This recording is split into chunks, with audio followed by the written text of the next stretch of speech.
Hey, Jonathan here at TopSaw. This channel is all things wood, from tree work to woodwork. And in today's video, I was going to go over some of the littlest mistakes that drive homeowners crazy when you're doing tree work. Some of them are really small but have lasting repercussions. So I'm not going to talk about the big ones like smashing a fence or something like that. Just the little mistakes that, if you can eliminate out of your tree service, will make a giant difference with the homeowner.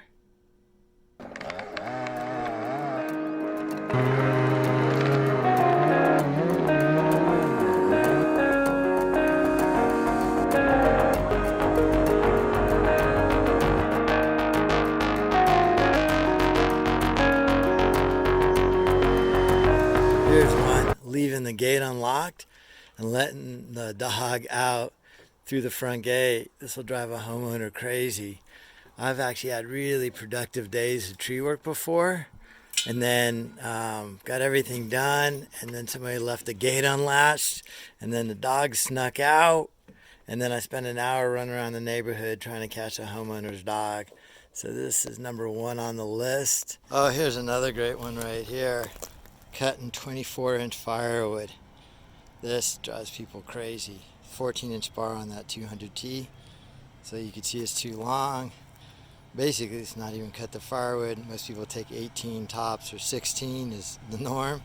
So you leave a firewood like this and they start splitting it, it won't fit in the fireplace. They just cuss your name under their breath all winter long when they're using it for fires. This is a great one to set a homeowner off. Don't do that. Better too short than too long on firewood. All right, here's another one: pulling brush out and dragging it across the corner of the house or the AC, just enough to put a few little marks in it.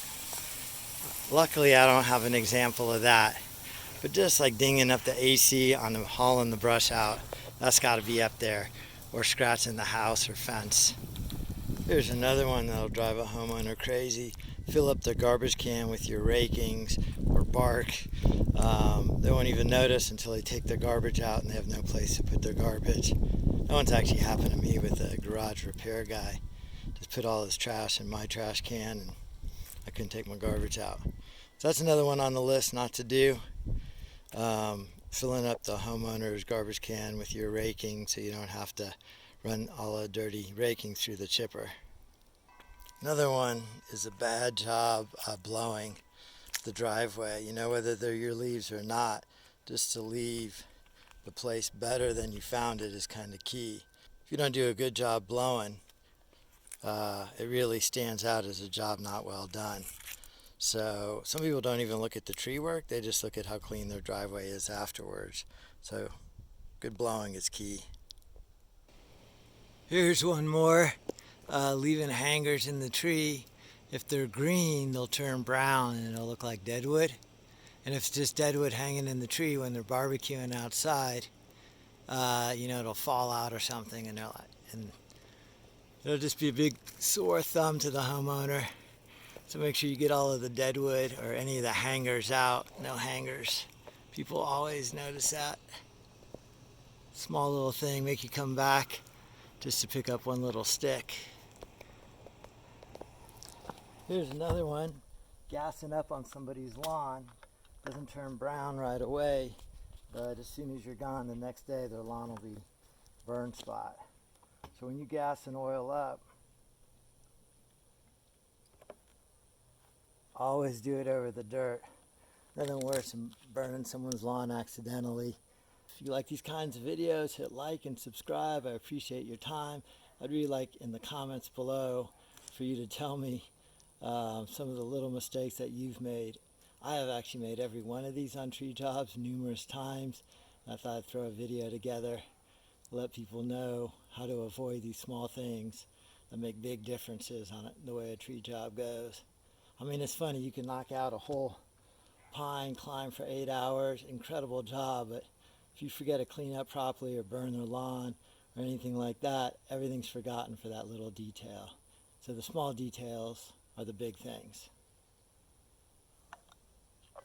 This one right here will drive Graham absolutely crazy: dropping your climbing gear in her flower bed, or rope and rigging gear in the flower bed.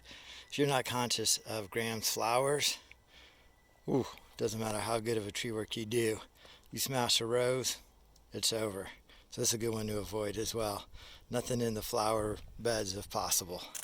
A couple other ones that are absolutely catastrophic is not showing up for a bid or spacing out a bid, or maybe the worst of all time is showing up late for work. So those two have to be on the top of the list as well. You only make a first impression once, and if you're late to a job, that's the first thing they have in their head, that this guy isn't professional. So better to say you're going to get there at 8 and get there by 7:30. Better to get there too early than to say you're going to get there at 8 and get there at 8:15. So being timely's got to be one of the biggest ones. And then also never making a mistake and blowing off a bid and forgetting you had it or something. So those two are up there as well. Possibly one of the worst ones of all is gassing up on somebody's hardscape or concrete walk. And when you're filling the bar oil up,